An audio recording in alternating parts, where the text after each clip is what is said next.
Greetings, the internet. I am Eric Grooms, the film score fanatic, coming at you with a review of 3 new Christmas films that have come out recently. This Thanksgiving weekend here in the United States, I have spent quite a lot of time this weekend watching these 3 different Christmas movies. So I figured instead of just doing one review for each of them, I would do a combined review of all 3. We'll still split it up. I'll still do one at a time, but we'll pit them up against each other and come up with a verdict of which we think is the best to go and see, or not necessarily go and see, but just to see in general. So, and you'll see what I mean by that here in a little bit. So let's just start off with the first movie. So the first movie I saw this weekend was Last Christmas. Paul Feig directs this interesting entry. I say interesting because it's a little odd. I could feel that there was quite a twist coming at some point in the movie, and boy oh boy is there ever a twist. It is quite a long walk to get there, though. It takes quite a while, a lot of film, before you get to the point where you find out what exactly is going on. So it's a little odd. All I can say, though, is it is not your traditional romantic story. It's kind of been advertised that way, but it's very different. But I will say you still have to roll your eyes through a lot of the standard tropes, which is unfortunate, because the movie is it's got a very different twist, and I feel like it's got kind of a very different message overall, but it still has a lot of those same annoying romantic tropes, romantic comedy tropes that you're used to, and I feel like it could have maybe done without those, since it is kind of a different situation altogether. For me, the film is buoyed a lot by the charm of the cast, especially Emilia Clarke and her magnetic smile. She's just so sweet all the time in these movies, but unfortunately it seems like she's having trouble finding success in Hollywood film production. But for me, the film was really floundering before we got to the big twist. The big twist really did make the film a lot more interesting to me, but overall I think it's just okay at best. The movie is just okay at best. If you really, really love Christmas movies, this fits the bill, I think, for you, but I found it to be mostly unremarkable. The music is fun to an extent. Sometimes it doesn't feel like it fits because they're really trying to focus on the music being from just this one artist throughout the whole film, and it is a little bit of a detractor for me that it's one of the Christmas songs that I'm the most tired of hearing on repeat during Christmas season. So, you know, take for that what you will. But for me, it's just an okay movie with a really lovely cast. So, you know, yeah. So moving on, we're gonna go to the next film that I saw over the weekend, and this was streaming on Netflix. Their new animated Christmas movie, Klaus. I don't know. I say Klaus. And I believe the characters call him Klaus in the movie, so let's talk about that. I think you can tell in this movie that a lot of love went into it, and that's because the movie is just so lovely. The animation is gorgeous, in my opinion. It's one of those mixtures of hand-drawn and computer animation. I imagine in reality it's like 100% created in the computer, but they've designed it to look like it's hand-drawn, which I love. I love when they do that nowadays, when they make the computer animation, but it looks like it's hand-drawn, because it takes us back to the roots of, you know, animated classics, which were, you know, they got to the height of their craft with movies like Lion King and things like that, and Tarzan. I think that's one of the most beautifully hand animated movies. Right when it was time for them to move on to the next technology, people just wanted to see the CGI stuff, which is sad. But that is a side note that is not necessary to this movie. I do think it makes it, to me, more enjoyable because it's such a beautiful piece of art to look at. But I guess that's an opinion thing, which is what you're here for, I guess. So it's fine. I'm keeping it. The voice casting and voice direction is damn near perfect. You'll recognize many voices, which is kind of how modern animation projects go these days. They always have big stars in them. Have your opinions on that, whatever. But Jason Schwartzman, J.K. Simmons, Rashida Jones, Joan Cusack, even Will Sasso of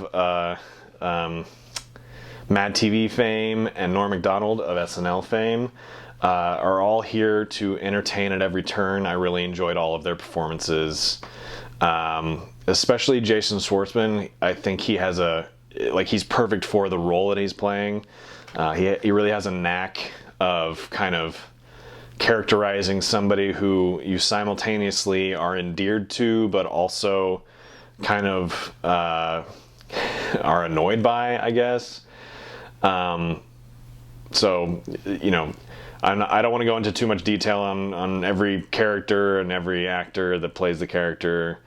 You can watch it for yourself and be hopefully as impressed as I was by all of their individual performances. So the voice acting, phenomenal in this movie. So moving on to the next detail. A gentleman named Sergio Pablos makes his directing debut with this film, but his animation experience is pretty clear in the execution. I looked him up and saw that he had been involved in many other projects. But in this one, he's also working, he's surrounded himself with a lot of other career animation professionals. Most notably, the film concludes with a dedication to someone named Mary Lesher. I had to look her up, as animation pros just aren't household names. I didn't know who she was. But I was happy to find that she had contributed to many of your favorite animated classics: Aladdin, Hercules, Beauty and the Beast, The Lion King, Mulan, Pocahontas, The Hunchback of Notre Dame. She was involved in so many of your favorites. And now she contributed to one of my new favorites, with her last film being Klaus, which is kind of a sad note to end on. But I feel like you always know when you see somebody that a film's dedicated to someone, if that means they had a big impact on either the director, either the person who made that film, either had a special impact on their life or on the industry as a whole. And so it was kind of nice to look up Mary Lesher and find out how much of an impact she had had on the industry as a whole. And it's kind of sad that she passed away during this film in kind of a surprising manner. But, I don't need to go into too much detail, but you see the love that went into this movie by the amount of talent that worked on it. So that was a nice note. Sad but nice at the same time. And this all serves as evidence that you can rest assured that this is an expertly animated film. The comedy clicks in the movie, the emotional moments were well earned, which sometimes you don't get. Sometimes you can tell that they're trying to manipulate you. This one, I feel like they earned it with what they had built throughout the movie. And the animation itself is brilliant and beautiful. So all my thumbs are up for this movie. If I had more thumbs, I would put them up as well. So highly recommend that you check this out on Netflix whenever you get a chance. All ages, it's a great movie. And it's one of my favorites. Telling the origin of Santa Claus. There's a lot of fun little,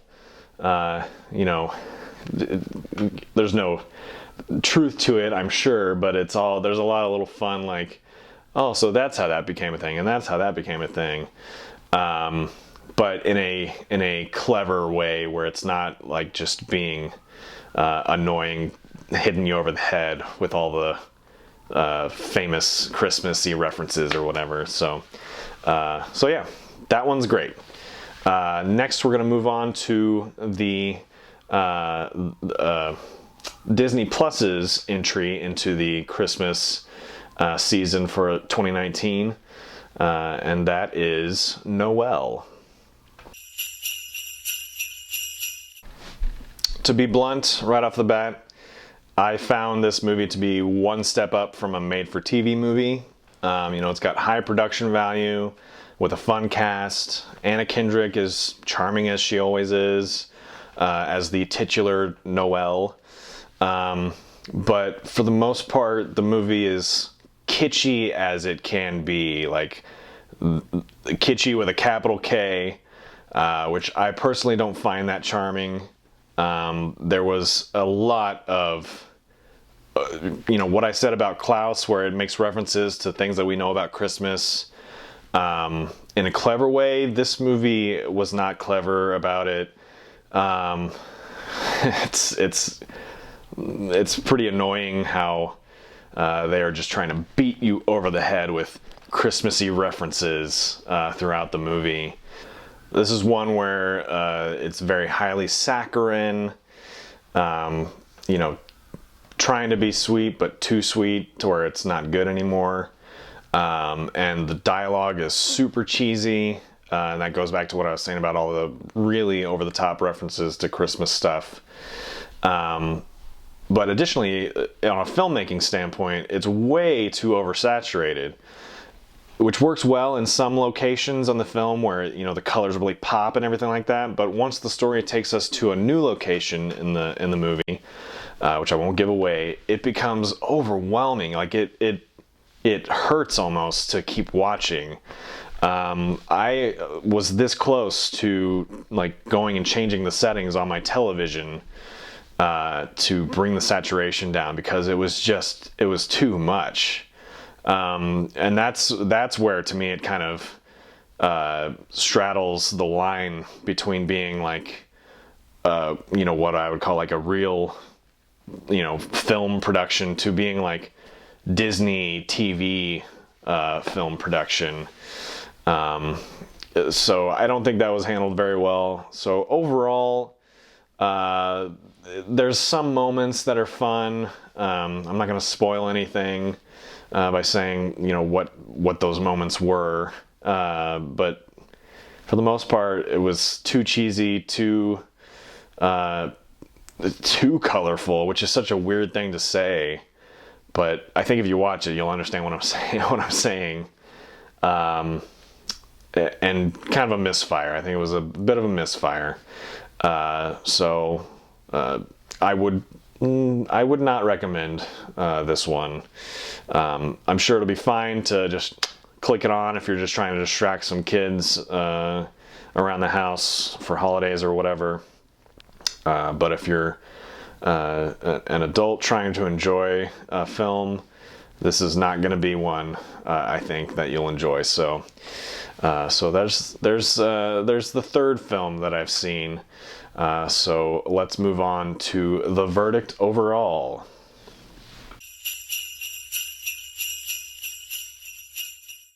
Aside from being Christmas movies, as all three of these are, all of these films had something else interesting in common that I picked up on after the second one and started to find in the third film. And that's that they all had some kind of message that they were trying to get across. Some were more skillful with it, and some others were not. In my opinion, the live-action films missed the mark by being just a little too eager with their messaging and had like no subtlety at all, while Klaus had a more simple, universal message that was handled gracefully. And so right there, just on that aspect alone, I think Klaus is above the other two films. So this kind of became a battle between platforms, which was totally not by design by me. Like, that's just the way it happened. But in this new age of the streaming wars, what do you choose? Well, that's a big question, and this does not settle anything by any means, in the broad, big picture sense. But in this battle of 2019 Christmas offerings, the traditional theater release, I find, and the new Disney Plus release, which is another live-action film, fall far from the mark set by, in my opinion, the victor in this case, which is Netflix's Klaus.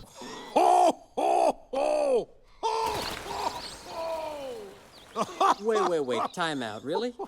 That's how you laugh?